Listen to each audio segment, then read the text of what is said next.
Hey guys, it's Miko, and I'm really excited to show you the new Ampg Bass Cab Pack based on an Ampeg 4x10 cabinet. Let's check it out.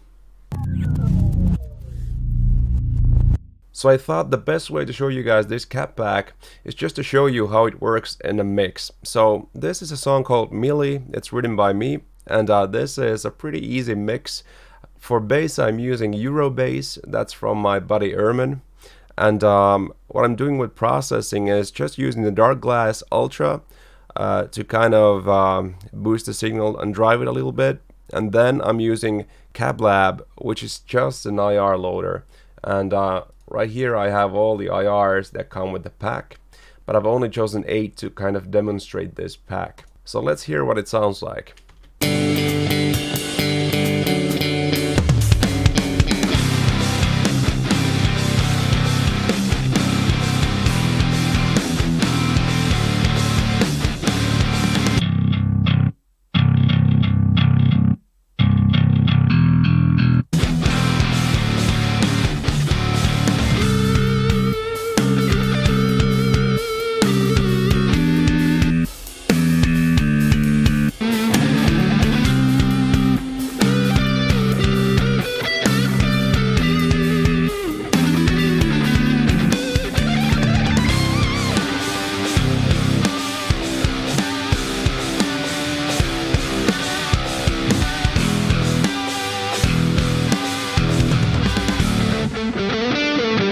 Okay, so I think you get the idea. What I did there was kind of show you what the bass sounded like muted and on its own, and also what the mix sounded without the bass, and you could definitely hear what it was doing there. So right now what I'm doing here is just using one of the mixes that I've already made for this pack. So the pack comes with 5 mixes that are pretty much mix ready. They kind of follow a different principle for creating the sound, and this is what the amped mix sounds like.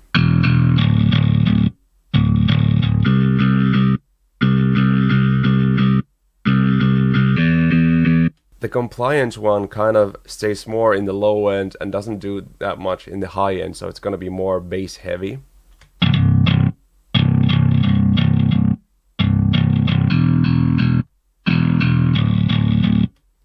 And the middles one will be more mid-focused.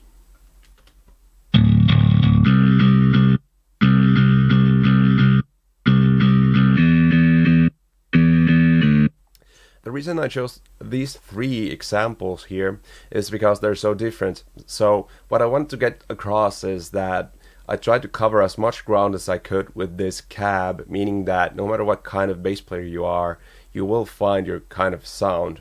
And what's really special about this pack is obviously that you can make your own mixes. And what's really cool about this cab pack is that it also has a Subkick capture, meaning that even if you're using a brighter mic, you can always add low end and it'll sound really good. So let me just show you an example of how that would work. So if I choose something like the 7B, which is a Shure microphone, it actually has a nice low end to it, but let's just pretend that it doesn't.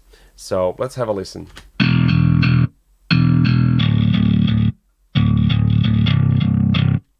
Okay, so maybe it's more in the mid-range. Maybe you would feel like I would love to have a little bit more bass in that sound. What you can do now is also add the sub.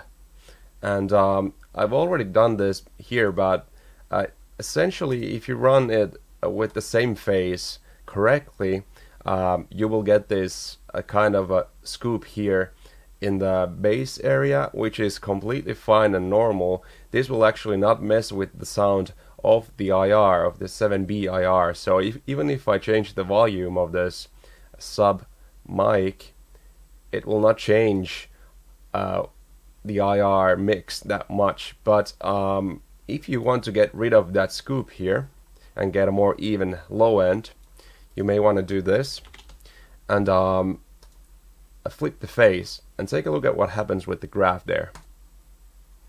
So it scoops the mids and makes the bass more even. And this is a completely different sound. So let's compare these two sounds with the phase flipped and with it being normal. So here's the normal version.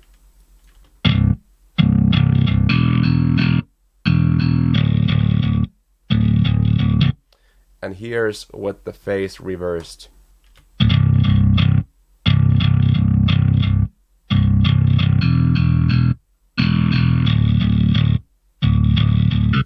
So immediately you get more of this bloomy low end and a middle scoop, and this is maybe something that you want to use if you're using extended range low tunings. This way you will get note definition all the way to the lows, kind of like using a DI. So many people use DI bass and blend some drive in. What this enables you to do is use these IRs, so you don't have to use that DI to get that low register. And as you can probably see here in the graph, the Subkick has been limited to around 23 Hz, so that should be enough for pretty much any mix that you're working on. Now for the rest of the single mics that we have here, let me just demonstrate what they sound like. So you can get a lot of different characters out of just using a different mic, and remember, you can always balance the low end with the sub IR. So let's have a listen to these single mics. This is the 7B.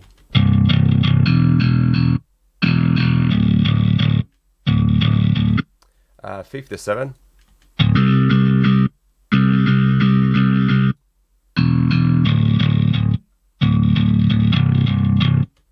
Uh, 58.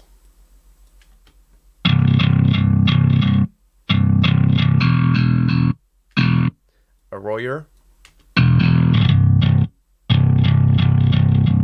I really love the Royer because it has a lot of low end to it, so you can use it on its own easily for just about anything, and it will have those low frequencies in there. The 160.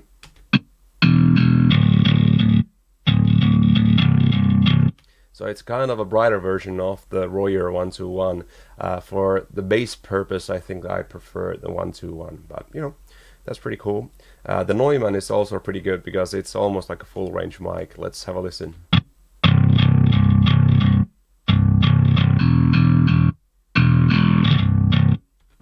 And the 421, which is pretty common mic for bass.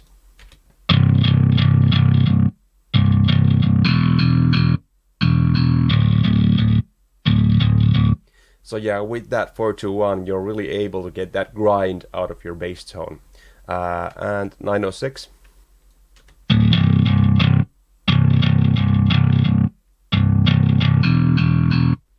And what you have with all of these microphones is an A to E kind of brightness variation. So the E will be pretty much dead center on the speaker. So I kind of demonstrated everything with the mic dead center on the speaker, which is really usable for bass. But you also have the option to go to the side. So let me demonstrate this with maybe the 7B.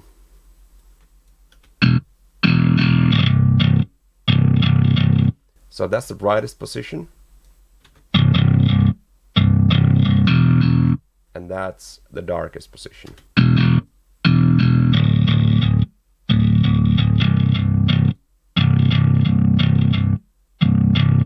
And it's even more clear when I do it with a 57.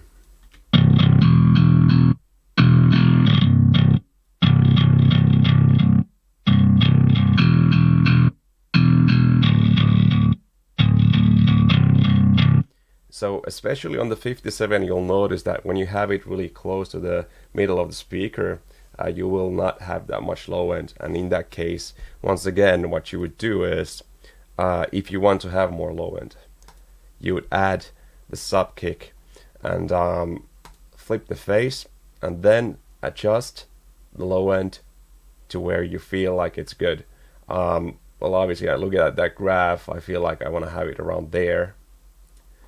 And this way I have a really full low end and a middle scoop and then some high end information. So this should sound pretty balanced.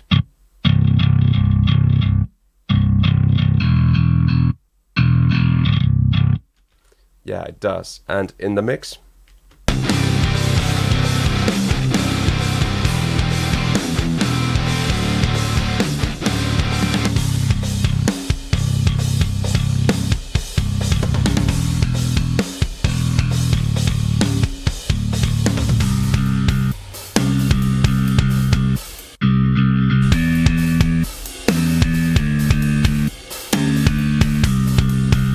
So I hope I've kind of managed to demonstrate that the pack has so much versatility in it that you can use it in any way and form you like. Let's have a listen to that outro because I think it's pretty cool.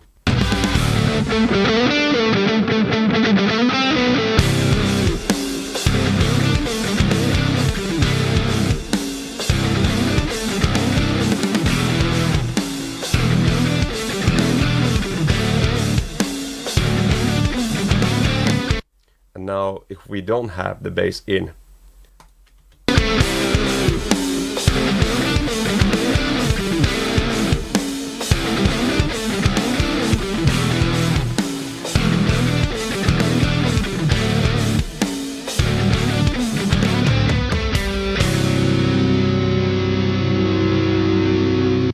so I hope that was a really clear way of me showing how important the bass is for a mix, and this mix sounded like crap, to be honest, without the bass. And you can see that there's no other processing here. This is all there is. All I have in the master chain is a compressor and a limiter. That's everything and nothing else on the bass. This is just an analyzer that I have there. There's nothing, and this is how you get a really good sound for the mix. Go get the pack. It's definitely worth it.